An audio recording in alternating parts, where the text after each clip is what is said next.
దోస్తులు తగ్గుతున్నారు. ప్రపంచవ్యాప్తంగా స్నేహితుల కొరత.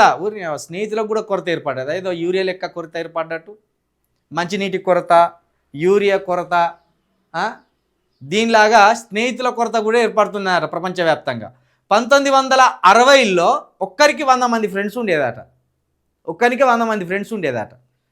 ఇక 1990 వచ్చే వరకు 5గురు అయిపోయినట. ఒక్కరికి 5గురు స్నేహితులు ఉన్నారట. ఇప్పుడు ఒక్కరు కూడా ఉండటం గగనమే. మన దేశంలో 12 నుంచి 15% మందికి ఫ్రెండ్స్ లేరు. అర్బన్లో 43% మందికి ఒంటరితనమే ఇష్టం. ఇది ఫ్రెండ్షిప్ రిసెషన్ అంటున్న సర్వేలు. ఐసోలేషన్కు అలవాటు పడుతున్న జెన్జీలు. ఈ మధ్య జెన్జీ యువతరం లేతే జెన్జీ అనేది ఏం లేదు. 1990 నుండి ఇప్పటి వరకు పుట్టిన పోరగాళ్ళు ఎవరైతారో వీళ్ళని జెన్జీ తరం అంటారు అన్నట్టు. ఇది ఏంటంటే ఒంటరితనం. ఒకటే రూమ్లో ఉండి వానితోటి వాడే మాట్లాడుకోడు ఎక్కువ. ఇదంతా సెల్ ఫోన్ల వల్ల అయిపోయింది. ఇది సెల్ ఫోన్లతోటి ఒంటరితనం ఎక్కువ అయిపోయింది. పైగా ఈ డిజిటల్ యుగం వచ్చినాక ప్రతిదీ టెక్నాలజీ మీద ఆధారపడడం, టెక్నాలజీతోటి మనిషి మమేకమై అందులోనే మునిగి తేలుతుండడం, నిజానికి కొన్ని రోజులు కూడా స్నేహితులకు ఫోన్ చేయకుండా ఉండిపోవడం, ఇవన్నీ జరుగుతున్నాయి. నిజానికి ఒక స్నేహితుడు ఉంటే చాలా భరోసా ఉంటుంది.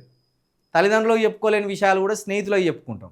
ప్రతి విషయాన్ని స్నేహితులతో షేర్ చేసుకుంటాం. ఒక స్నేహితుడు ఒక మంచి స్నేహితుడు ఉంటే జీవితం అంతా మంచిగా ఉంటుంది. కాబట్టి స్నేహితుల కొరత ఏర్పడ్డదట. కానీ మందు తాగే స్నేహితులు ఎక్కువనే ఉన్నారు కదా మా దగ్గర. మరి మందు అంటే ఉరికేస్తారు. కష్టం అంటే ఉరికేసేటోడు ఉన్నాడో లేడో కానీ మామ మందురా ఫుల్ బాటిల్ వచ్చిందనగా ఉరికేస్తారు. మరి కుప్పలు తెప్పాలిగా. అంటే ఆ స్నేహితులు పనికొచ్చే స్నేహితులు కాదన్నట్ట ఏంది ఇది. మరి జర జుడూర్రి దోస్తులని దోస్తులని చేసుకోర్రి. ఇప్పుడు ఈ యుగంలో పైసలు ఎవరి దగ్గర ఉంటే వానితోటి స్నేహం అవుతాను. మందేవుడు పోపిస్తే వానితో ఎక్కువ ఉంటాను. మంచి మాటలు చెప్తే కథను దూరం ఉరుకుతాను. ఈ మందొద్దురా అంటే వాడు మందుకు రాడు, ఏం రాడు. వాడేం మనిషిరా. మందు తాగిపోయాడు, మందు తాగాడు. కాకపోతే వానితో మనకి పని లేదు.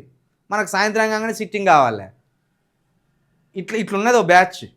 అట్లా కూడా అసలు మందు తాగకపోతే అసలు ఆయనను లెక్కలోకే తీసుకుంటలేరు. కాబట్టి స్నేహితులు అనేటోళ్ళు కొంత పద్ధతి గల స్నేహితులను ఎంకులాడుకోర్రి, భావజాలపరమైన స్నేహితులను ఎంకులాడుకోర్రి. స్నేహితులు ఉండాలి మన జీవితంలో. ఒక మాటలో చెప్పాలంటే మన జీవితంలో స్నేహితులు ఉండాలి. ఇక ఎట్లాంటి స్నేహితుడిని ఎంచుకుంటాం అనేది నీ ఆలోచన విధానాన్ని బట్టి ఉంటుంది. దొంగకు దొంగే అవుతాడు, లంగకు లంగే అవుతాడు, చదువుకునేటోడికి చదువుకునేటోడే అవుతాడు. కాబట్టి ఇది గుర్తుపెట్టుకోరు.